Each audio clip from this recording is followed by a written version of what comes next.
Hemos dicho respecto a todo lo que vamos a estar viendo,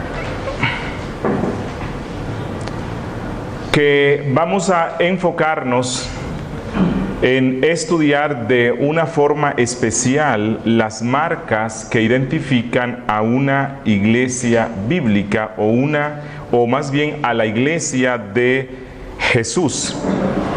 Ya hemos aclarado que cuando hablamos de las marcas de una iglesia bíblica no estamos refiriéndonos a una denominación en particular, sino a toda la iglesia de Jesús, la cual está esparcida en el mundo y la cual puede ser visible por medio de congregaciones locales. No hay una denominación en particular como hace el catolicismo romano, el cual se atribuye para sí mismo la exclusividad de ser la única iglesia de Jesucristo.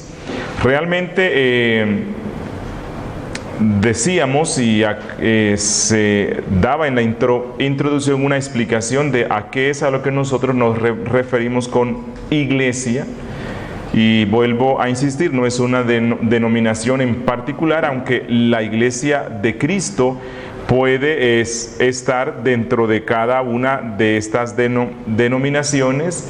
Decíamos que no es una organización, no es un edificio, pero sí es la asamblea de todos aquellos que han sido llamados por Jesucristo.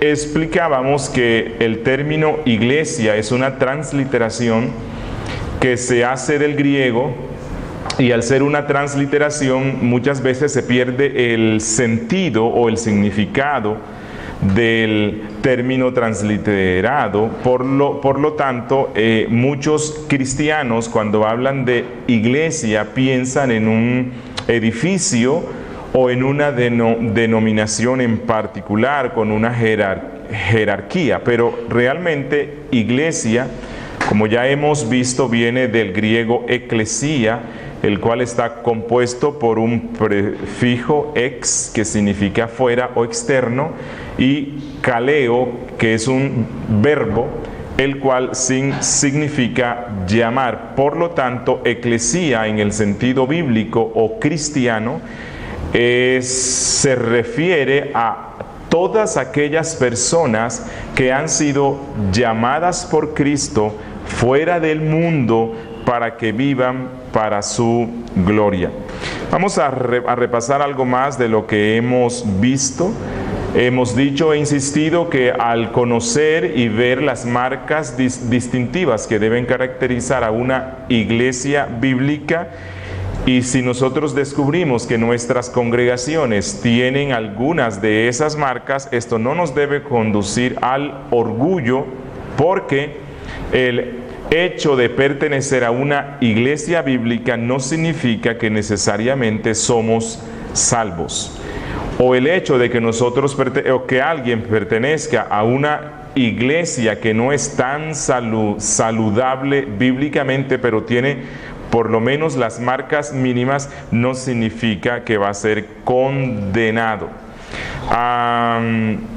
Hemos dicho que la iglesia verdadera de Cristo se encuentra entre iglesias puras e iglesia menos puras, y esto nos lo demuestra la Biblia. Cuando Cristo envía las cartas en Apocalipsis, encontramos que unas eran puras y otras estaban llenas de muchas cosas desagradables. Algo que no dije en la introducción, y creo que es bueno recordarlo, aunque la iglesia bíblica se caracteriza por un culto bíblico, con una liturgia bíblica, con una música bíblica o solemne, no obstante, los aspectos externos de cómo se hace la liturgia o la música que se use no necesariamente nos dicen si la iglesia es pura o no es. Hay congregaciones donde tienen un culto solemne, como los mormones, pero ellos no son una iglesia, ni siquiera son bíblicas, ¿cierto? Hay otros grupos donde la música y el culto es un poquito extraño para uno y la música es más bien una música carnavalesca y el baile y otras cosas. Es un culto desordenado. No obstante, si tienen las marcas mínimas, son iglesia de Jesucristo. En una próxima sesión vamos a estar viendo la importancia de un culto bíblico con una música bíblica y elementos que sean bíblicos, pero los elementos externos del culto no necesariamente garantizan que sea una iglesia bíblica. Hemos dicho que es importante considerar las marcas que identifican a una iglesia bíblica, porque esto es importante para nuestra salvación y para nuestra santificación. Entre más bíblica sea la iglesia donde yo estoy asistiendo, entonces hay más posibilidades de que yo tenga la plena conciencia de que realmente he conocido el evangelio bíblico, el cual es el que me conduce a la salvación, y tengo más posibilidades de crecer en santificación. No dando a entender esto que si alguien se congrega en una iglesia que tiene las marcas mínimas pero que no es pura o que no es tan pura, no significa que no conozcan a Jesucristo, no significa que no vayan a crecer en santificación, pero muchos son los privilegios de los cuales ellos se pierden. Hemos dicho que es importante conocer e identificar las marcas de una iglesia bíblica, porque algunas iglesias que se llaman cristianas hoy día son sinagogas del diablo. A la misma vez, hemos dicho que es importante conocer las marcas de una iglesia bíblica, porque muchos se confunden al recordar la historia de su propia denominación, y a lo mejor hace 100 años o más años esta era una denominación bíblica, pero hoy no lo son. ¿Y cómo ellos pueden darse cuenta? Por las marcas que la misma Biblia da. Y otra razón, es importante conocer las marcas porque algunos creyentes han sufrido en medio de esas iglesias que no son más que sinagoga de Satanás. Hoy no quieren conocer nada sobre Cristo, nada sobre la fe. Y es importante que nosotros le demos la instrucción de que hay una distinción entre iglesias de Cristo, iglesias que no lo son. Ok, creo que ya con este resumen vamos a continuar hoy con nuestro tema que continúa, pero antes vamos a invocar el nombre de nuestro Dios, el nombre de Cristo, para que sea Él quien nos guíe. Bendito Dios, Padre nuestro que estás en los cielos, gracias porque nos das una vez más esta oportunidad de estar reunidos, dispuestos a conocer más acerca de tu novia, acerca de tu esposa, acerca de ese organismo vivo por el cual tú derramaste tu sangre, el cual ha sido el objeto precioso de tu infinito amor y de tu gracia. Concédenos, Señor, que al continuar con el estudio de la doctrina de la iglesia, nuestros corazones sean altamente avivados, nuestras vidas sean fortalecidos, que tu gracia, Señor, abunde en medio nuestro, y tú nos concedas amar más a la iglesia en la cual nos has puesto, y a la iglesia en su aspecto universal. Que luchemos por su santificación, que luchemos por su crecimiento, que dispongamos nuestras vidas para el servicio a ti en medio de la iglesia que tú has comprado. Oh Señor, a nosotros como parte de tu novia, danos la dicha y la gracia de que al comprender estas doctrinas bíblicas nosotros mismos crezcamos en santidad y reflejemos la santidad que la iglesia tiene y sirvamos en la iglesia con pasión, humildad, amor y entrega. Espíritu de Dios, asístenos hoy. Somos indignos. Suple la debilidad del que enseña, suple la debilidad del que escucha. Bendice no solamente a los que escuchan aquí, sino a los que están escuchándonos por internet. Que tu gracia, Señor, sea abundante en cada uno de nosotros. Te lo suplicamos en el nombre de Cristo Jesús. Amén. Ok, hoy vamos a continuar con otro aspecto de la eclesiología, luego de haber visto ya las tres marcas fundamentales o esenciales por las cuales puede conocerse si una iglesia local es bíblica o no, si es de Cristo o no. Vuelvo a insistir en esto. Hay algunas marcas que las vamos a ver luego, las cuales nos muestran si una iglesia es saludable o no lo es. Pero estas tres marcas que estamos viendo,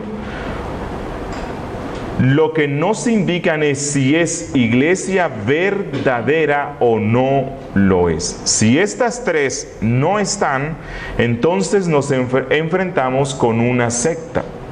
Si estas tres marcas o algunas de estas tres no están, no estamos presenciando una iglesia de Cristo, sino una secta.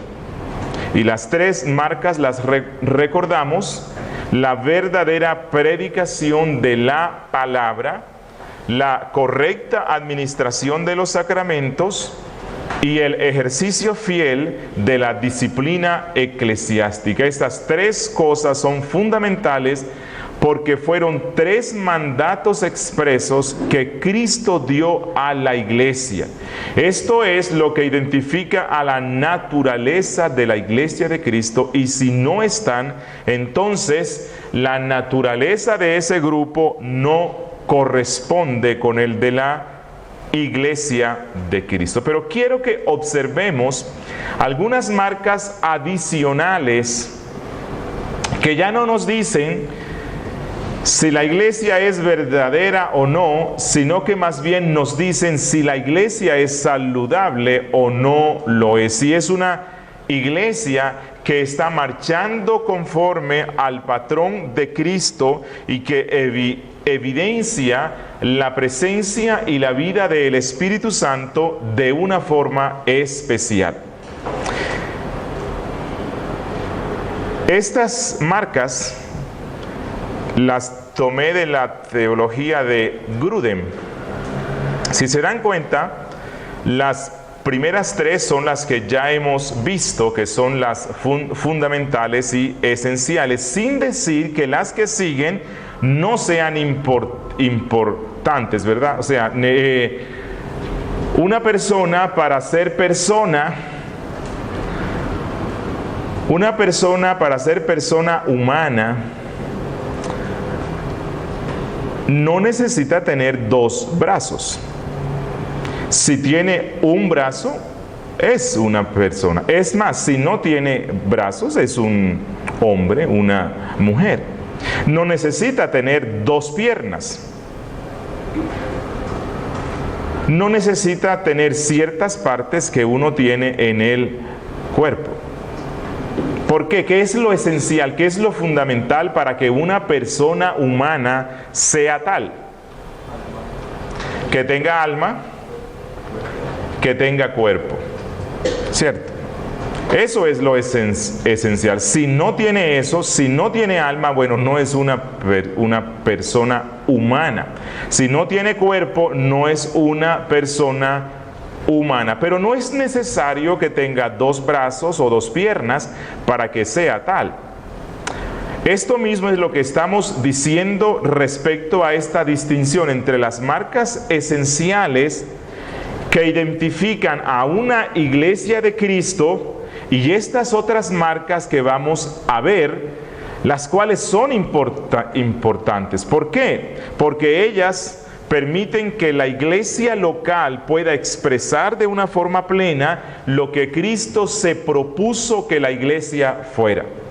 Pero, así como una persona no necesariamente tiene dos brazos o dos piernas o tiene no necesariamente una alta racionalidad, de la misma manera, algunas iglesias locales que efectivamente forman parte de la iglesia de Cristo porque tienen las tres marcas esenciales de su naturaleza, pueden estar cojas, pueden estar mancas, pueden estar tuertas, pueden estar mudas, pueden que no oigan bien.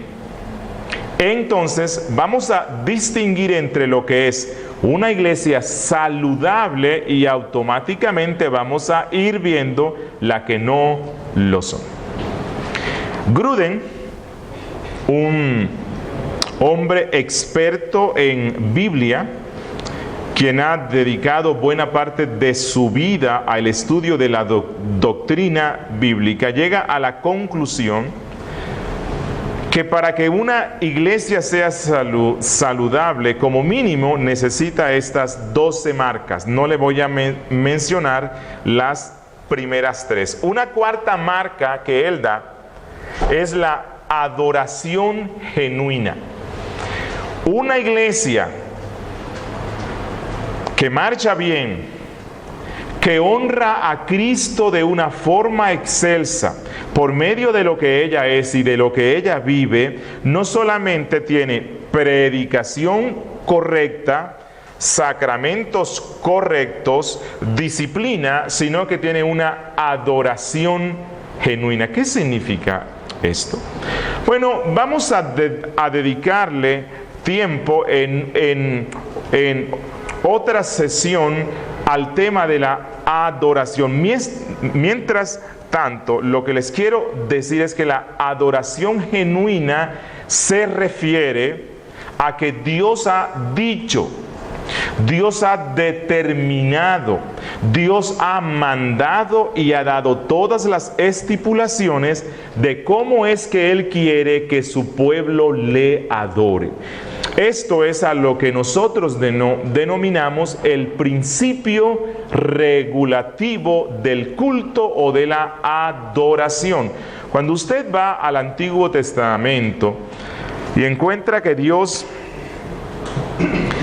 le ordena a Moisés que construya todo ese tabernáculo, que instaure el sacerdocio, que establezca todo ese culto de adoración que Dios quiere, Dios se cuida de darle a Moisés instrucciones precisas y específicas de cómo iba a ser ese tabernáculo, de lo que iba a contener, de las particiones que tendría, la forma como los sacerdotes iban a presentarse ante Dios, la forma como ellos iban a vestir, las bendiciones que ellos iban a dar, los instrumentos que se iban a tocar, los animales que se iban a sacrificar. Dios dio instrucciones muy precisas, incluso el incienso, Él les dijo cómo era que se iba a hacer. Por cierto,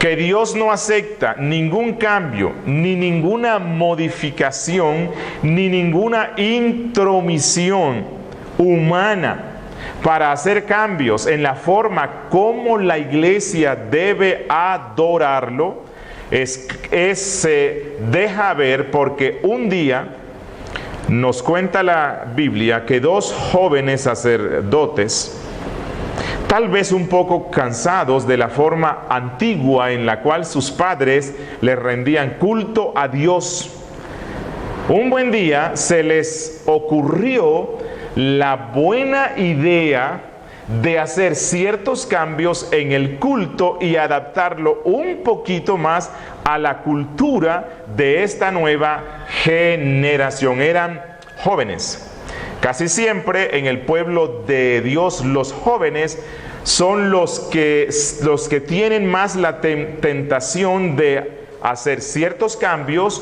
o ciertas modificaciones para adaptar el culto a la nueva generación. Y estos jóvenes se les ocurrió la maravillosa idea de que el incienso que se quemaba para Dios, tal vez se le podían hacer ciertos cambios, introducir otras especias, en fin, ellos consideraron que otra clase de incienso o de fuego, el que se le daba a Dios, era darle más vida, más innovación y actualidad al culto.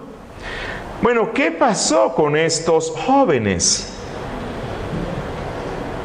La Biblia no nos dice que cuando ellos llegan al templo con su modificación o su actualización, Dios les dice: bravo chicos, me encanta eso, que ustedes tengan iniciativa para que el culto cada día sea más vivo, más actual y más contextual. ¿Qué fue lo que hizo Dios? La Biblia dice que del altar salió fuego de Dios y los consumió instantáneamente. ¿Por qué? Porque presentaron fuego extraño ante Dios. Y fuego extraño no es más que toda intromisión o invención humana dentro del culto. En el Nuevo Testamento el mismo principio está, porque nosotros encontramos a Cristo en Juan 4, conversando con la samaritana. Jesús le dice: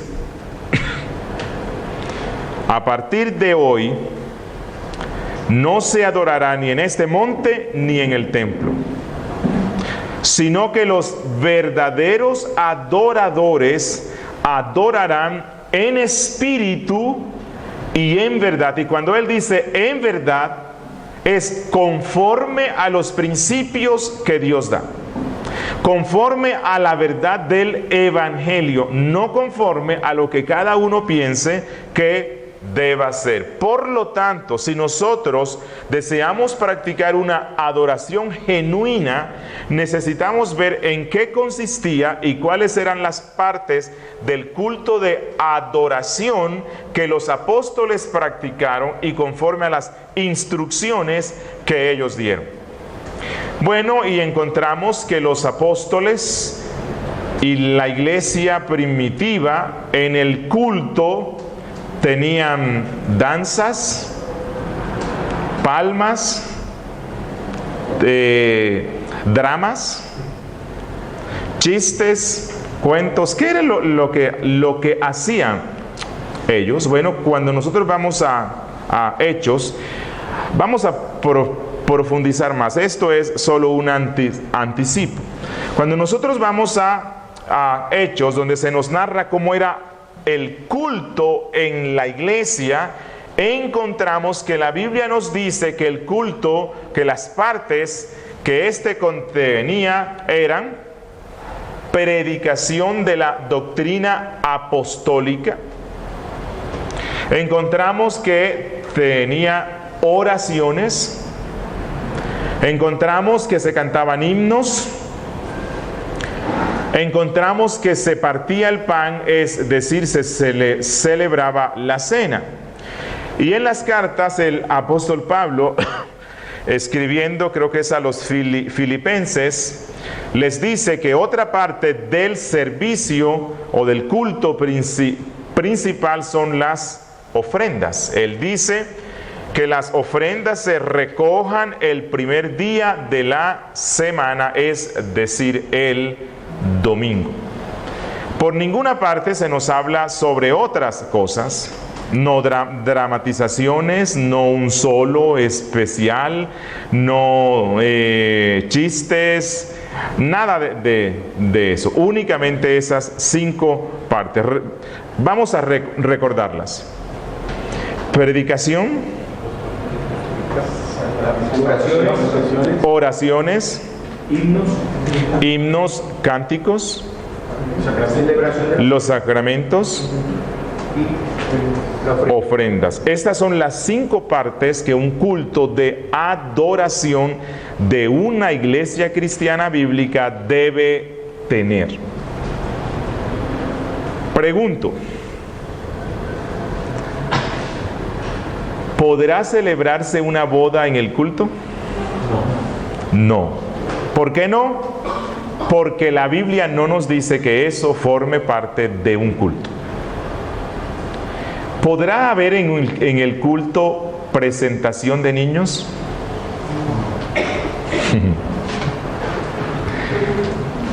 Vuelvo a repetir por si no me escucharon. ¿Será correcto y bíblico que dentro del culto haya un rito o ceremonia a la cual se le llame presentación de niños? ¿Quién dice que sí?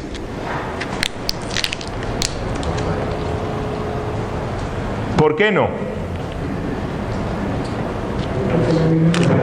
¿No es algo practicado hoy día? Sí. ¿Y entonces por qué no? Eso está casi arriba. ¿Cómo dices? Porque su fin no es edificar a la iglesia. Porque su fin no es edificar a la iglesia. Ok. Una ofrenda a Dios. Se puede tomar como una ofrenda a Dios. Bueno, la respuesta debe ser porque la Biblia en ninguna parte dice que la presentación de los niños es un elemento del culto. Es más, ni siquiera en la Biblia se nos manda a presentar a los niños. Yo sé que están unos que me miran raro. Y en lo primero que uno piensa es, bueno, pero si el mismo Cristo, siendo niño, fue presentado por sus padres en el templo. ¿Cómo así que la Biblia no nos manda eso? Bueno, ella sí manda eso, pero se lo manda a los judíos, no se lo manda a la iglesia. Quiero aclarar esto, porque esto forma parte de la eclesiología. Nosotros como cristianos en ocasiones convertimos ciertas prácticas que se traen por tradición, les damos el toque y la altura de una práctica bíblica simplemente porque se ha practicado por 100 años o más años. Y dentro de estas prácticas no bíblicas está la presentación de niños. En parte creo que los cristianos no presbiterianos ni paidobautista utilizan este rito de la presentación de los niños como una sustitución del bautismo infantil. En el fondo, nosotros continuamos siendo aún católicos.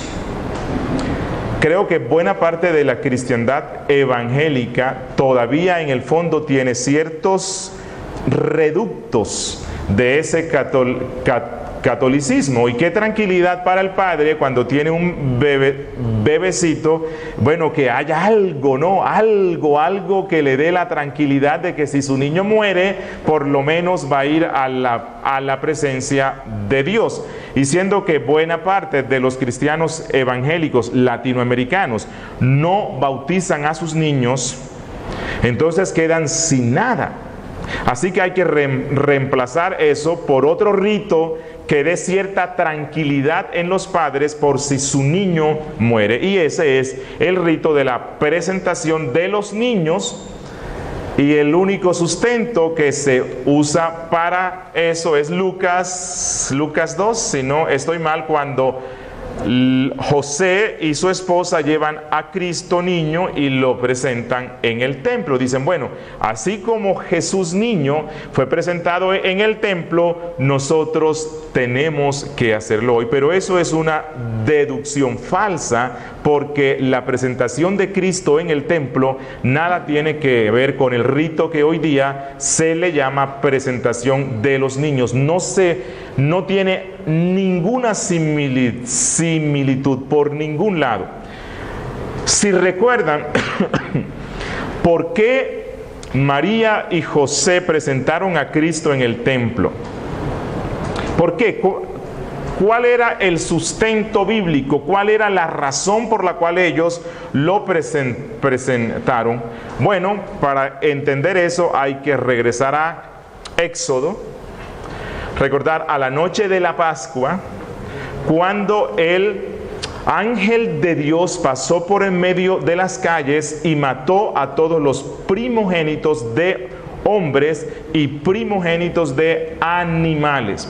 Cuando Dios saca a su pueblo y están en el desierto, por medio de Moisés, Dios les dice esto: en la noche de la Pascua, yo maté a los primogénitos humanos y de animales egipcios. A los tuyos no los maté. Por lo tanto, todo primogénito varón que abra la matriz, eso es a lo que se le llama primogénito. Todo primogénito varón o de animal entre el pueblo de Israel es mío, porque yo no los maté en Egipto. Y Dios dijo: por lo tanto, todo primogénito de animal será traído al templo como ofrenda. Y si es un animal de los que no se sacrifican, deben el sacerdote ir, darle una valoración, y el dueño del animal me lo compra. Lo que el sacerdote dice que valga, eso tiene que pagarme. Y si no puede, lo mata. Eso fue lo que dijo Dios. Ahora, ¿qué dijo Dios respecto a los primogénitos humanos? Dios dijo: todo primogénito varón es mío. Es decir, debía ser llevado al templo para que se dedicara por completo al servicio de Dios. Pero resulta que en la ley Dios dijo que únicamente los varones de la tribu de Leví eran los que podían estar en el templo. Entonces, ¿qué hacía con el resto de los primogénitos? Dios les dio una práctica a la cual se le denominó la redención. La redención. ¿En qué consistía esto? Que el padre del hijo varón iba al templo y él redimía a su hijo, es decir, se lo compraba a Dios. Eso es redención, recomprar algo. Él le compraba a su hijo a Dios. ¿Cómo? Debía presentar unas ofrendas. Si era muy pobre, la ley decía que debía presentar unos palominos, que fue lo que hizo José, porque ellos eran pobres. Cuando José y María van al templo a presentar a Cristo, es para redimirlo. Yo prediqué algo sobre ese texto y denominé a la predicación Redimiendo al Redentor. Porque eso fue lo que se hizo allí. Sus padres lo estaban comprando conforme a la ley. Digo yo, pregunto, ¿hay alguna similitud entre las bases doctrinales de la presentación de los niños en el Antiguo Testamento con ese rito que se practica hoy, que se le llama presentación de los niños? No la hay, por ningún lado. Simplemente es un rito que ha sido una intromisión humana dentro del culto. Adoración genuina es que en el culto únicamente se está haciendo y en la actitud apropiada lo que Dios manda. Y eso se refiere a otras cosas más, pero vamos a profundizar más en una próxima sesión. Gruden dice que otra marca que identifica a una iglesia saludable es la oración eficaz.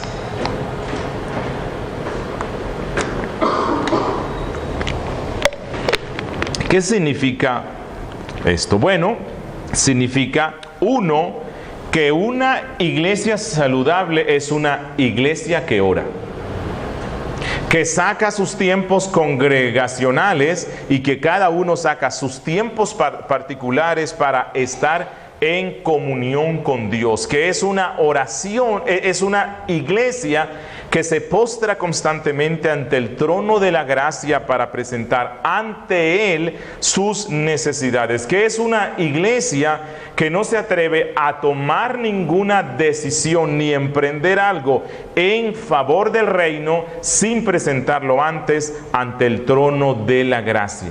Pero oración eficaz significa oración bíblica, que se ora en espíritu y en verdad. Y orar en espíritu es orar conforme al Espíritu Santo.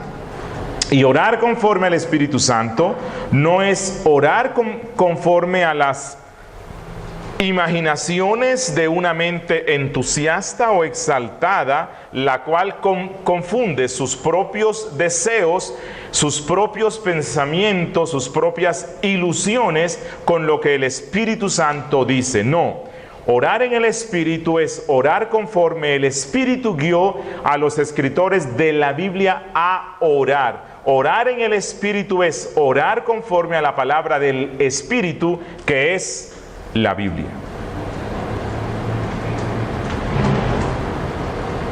Orar verdaderamente es hacerlo conforme a las normas o a los principios que la misma Biblia da.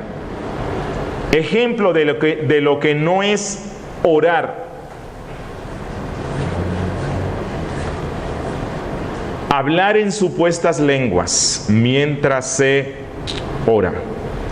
Realmente, cuando alguien hoy día en medio de su oración dedica un tiempo para repetir frases o sonidos más bien que son ininteligibles, la persona no está orando.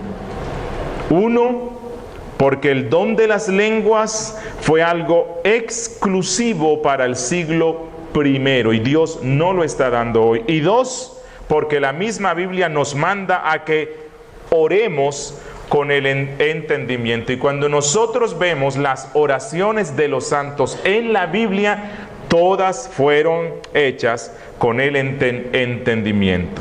Ejemplo de lo que no es oración bíblica: darle órdenes a Dios. Señor, declaro que tu bendición está aquí. Declaro que fulanito está sano. Declaro esto. Reclamo esto. No. Las oraciones en la Biblia están caracterizadas por un espíritu humilde y de indignidad ante la presencia de Dios.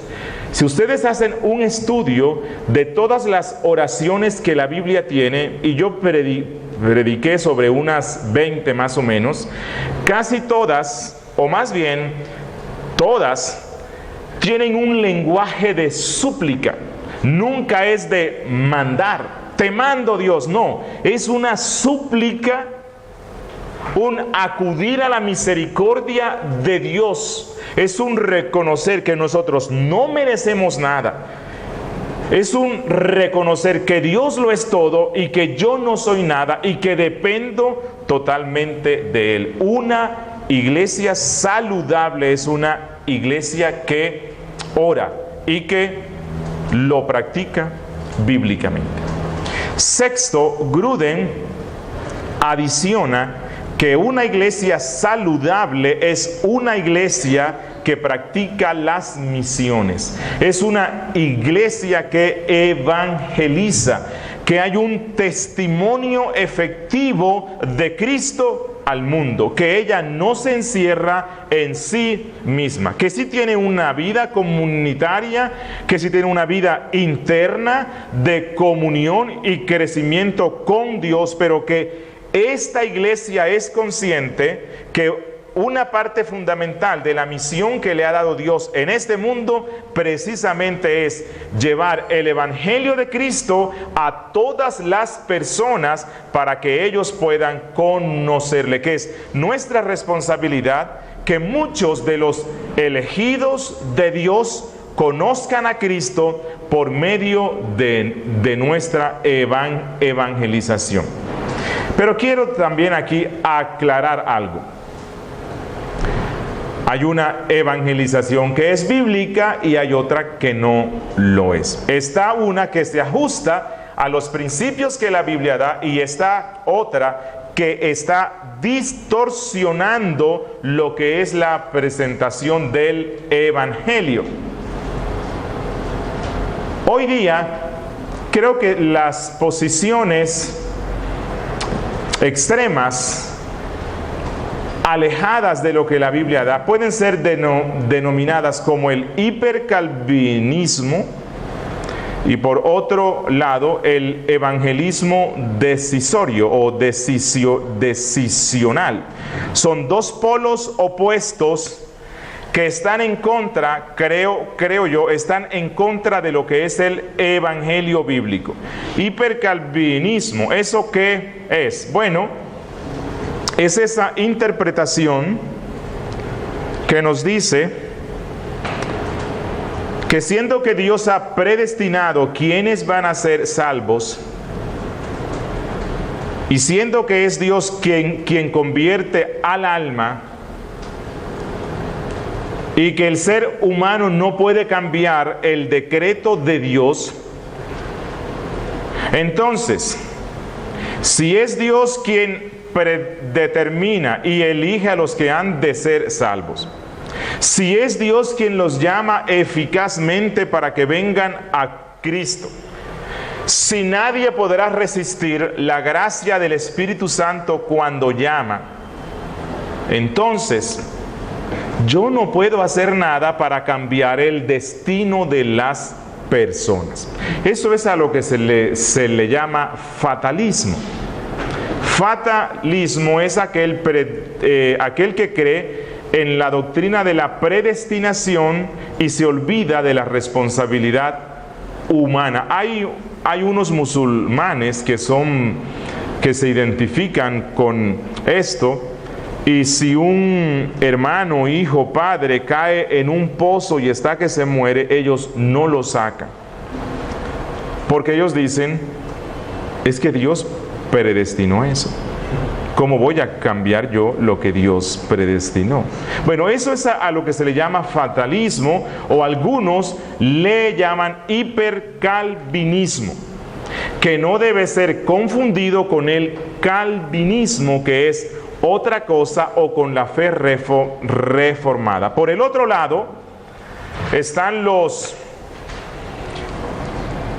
que exaltan más la responsabilidad humana y se van a esa otra posición, y ellos dicen, no, Dios no ha predestinado nada.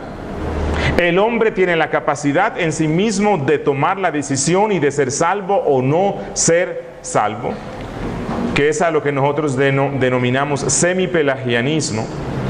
Entonces, siendo que cada quien tiene la responsabilidad y la capacidad de poner su fe en Cristo, entonces simplemente lo que necesitamos es decirles a las personas que tomen la decisión por Cristo, que ellos repitan una oración y entonces así van a ser salvos. Y al hombre se le dice, tú puedes venir a Cristo, si tú quieres, puedes.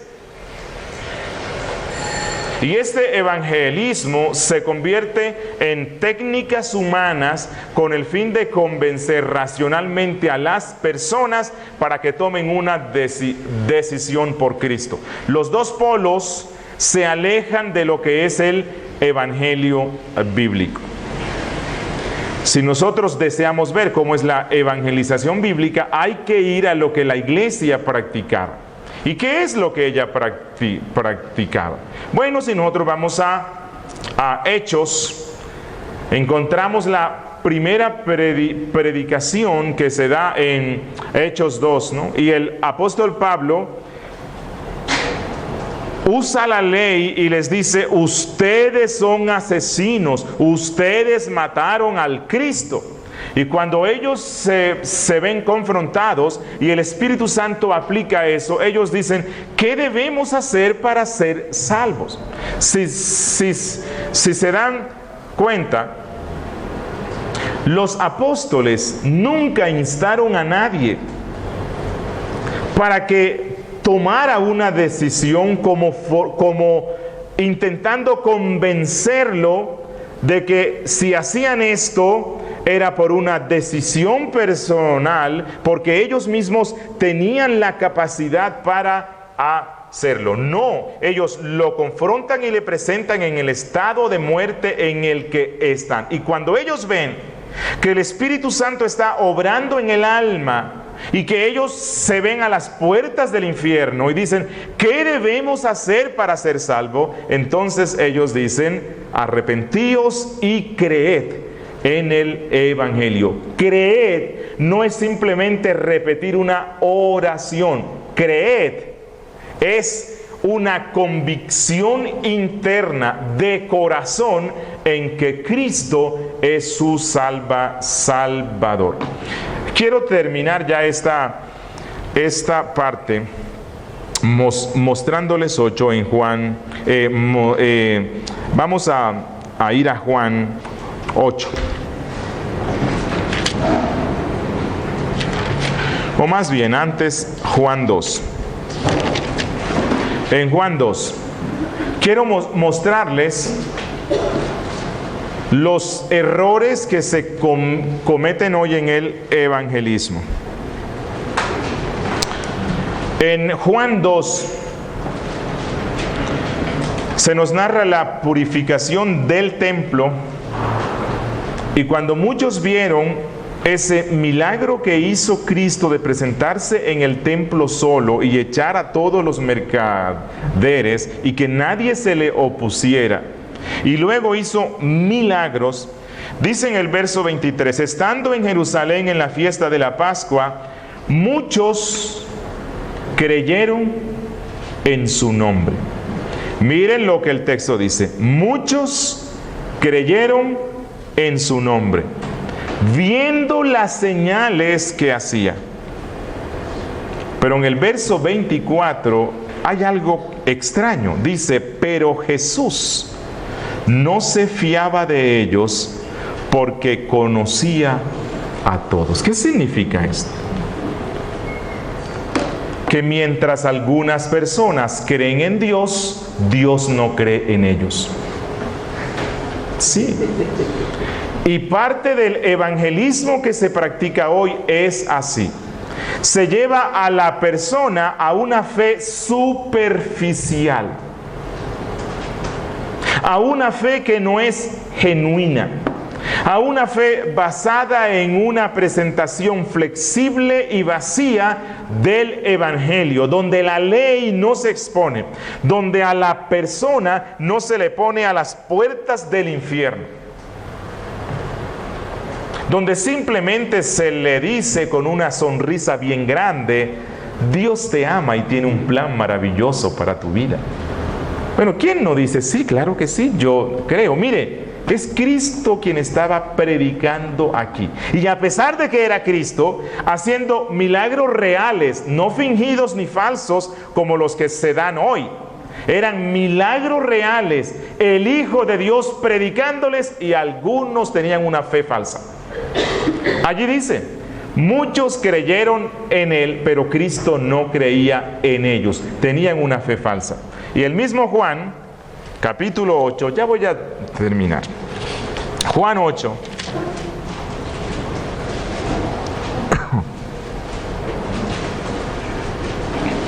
Verso 30. Dice, Juan 8:30. Hablando él estas cosas, muchos creyeron en él. No se olviden de esta frase. Muchos creyeron en él. Verso 31. Dijo entonces Jesús a los judíos que habían creído en él: Verso 32, conoceréis la verdad y la verdad os hará libres. Verso 37, sé, ¿a quién le está hablando él? ¿Que qué? Que habían creído en él. Sé que sois descendientes de Abraham, pero procuráis matarme porque mi palabra no haya cabida en vosotros. Verso 41. ¿A quién le está hablando Cristo? A los judíos que habían creído en él. Vosotros hacéis las obras de vuestro padre. Entonces le dijeron, nosotros no somos nacidos de fornicación. Un padre tenemos que es Dios. Jesús entonces les dijo, si vuestro padre fuese Dios, ciertamente me amaríais, porque yo de Dios he salido y he venido. Y verso 44, ¿a quién le está hablando Cristo? A los judíos que habían creído en él. Vosotros sois de vuestro padre el diablo, y los deseos de vuestro padre queréis hacer. Ese es el evangelismo bíblico. Contrario a lo que nosotros practicamos hoy. ¿Recuerdan al joven rico? Excelente candidato para miembro de la iglesia. Y bueno, y además pues que iba a dar buenos diezmos. Joven, inteligente y rico. ¿Qué hizo Cristo? Oh, qué rico joven que quieres venir a mí, ven. El joven va donde Cristo le dice, maestro bueno, ¿qué debo hacer para heredar la vida eterna? Él tenía una inquietud espiritual, estaba acercándose a Cristo. ¿Y qué es lo que le responde Cristo? Oh, buen chico, claro que sí, simplemente pon la fe en mí. Cristo se la pone difícil. Sí, Cristo se la puso difícil. Si un joven rico va donde un pastor de esta línea, de este evangelicalismo que hay hoy, lo que le decimos es, claro, buen muchacho, firma aquí y repite conmigo esta oración. Y ya todo está bien.